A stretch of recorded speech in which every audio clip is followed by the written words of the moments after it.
Egg కర్రీని ఎప్పుడు ఒకేలా కాకుండా అప్పుడప్పుడు ఇలా డిఫరెంట్ గా ట్రై చేయండి. చాలా చాలా బాగుంటుంది. ప్రతిరోజు ఎగ్ తినడానికి పిల్లలు మారం చేస్తుంటారు. అలాంటప్పుడు ఇలా డిఫరెంట్ గా చేసి పెట్టామనుకోండి చాలా ఇష్టంగా తినేస్తారు. నాన్ వెజ్ ప్రియులకు చికెన్ లేకపోతే కనీసం ఎగ్ అయినా ఉండాల్సిందే కదండి. మరి ఈ స్టైల్లో ఎగ్ కర్రీ చేసి పెట్టారనుకోండి అచ్చం నాన్ వెజ్ తిన్నట్టే ఉంటుంది. అంత బాగుంటుంది. తప్పకుండా ట్రై చేయండి.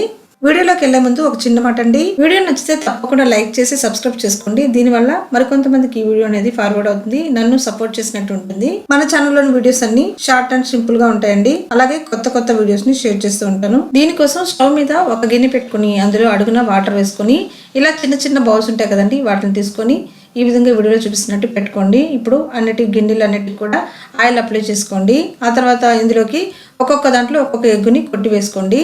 ఇప్పుడు ఇందులో ఒక్కొక్క బౌల్లో సాల్ట్ని, పసుపుని, కారాన్ని, సన్నగా కట్ చేసుకున్న ఉల్లిపాయని, అలాగే కొత్తిమీరని వేసుకొని ఇప్పుడు దీనిపైన మూత పెట్టుకొని ఒక 10 నిమిషాలు బాగా ఉడికించుకోండి.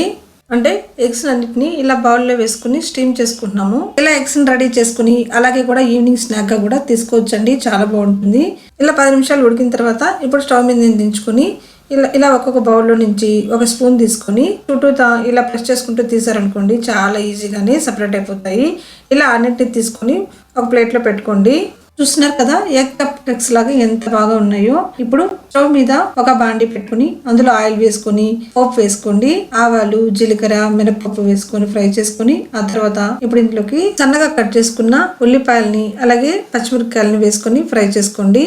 ఉల్లిపాయలు అనేటివి బాగా ఫ్రై అయిన తర్వాత ఇప్పుడు ఇందులోకి బాగా సన్నగా కట్ చేసుకున్న టమాటాలని ఒక కప్పు తీసుకొని వేసుకోండి.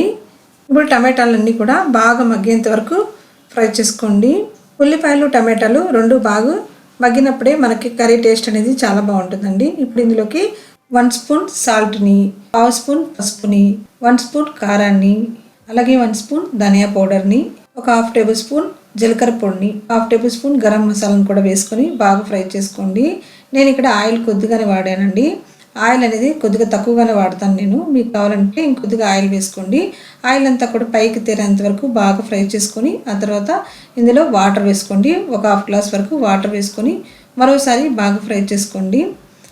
ఇప్పుడు దీనిపైన మూత పెట్టుకొని స్టవ్ని సిమ్లో పెట్టుకొని ఒక 10 నిమిషాలు బాగా ఉడికించుకోవాలి.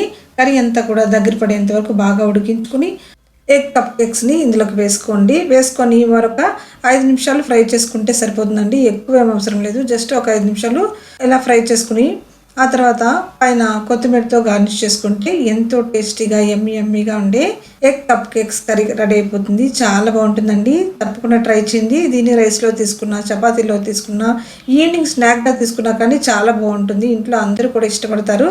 కర్రీ చేయడానికి ఎక్కువ టైం లేనప్పుడు, టేస్టీగా తినాలనుకున్నప్పుడు ఇలా ఒకసారి ట్రై చేయండి. చికెన్ తిన్నప్పుడు ఎలా ఫీల్ అవుతామో అలాగే ఫీల్ అవుతామండి. అంత బాగుంటుంది. బ్యాచిలర్స్కి వంట చేసుకోవడానికి ఎక్కువ టైం ఉండదు కదండి. అలాంటి వాళ్ళు ఇలా కర్రీ చేసుకొని తింటే చాలా హ్యాపీగా ఫీల్ అవుతారు. చాలా టేస్టీగా ఉంటుంది.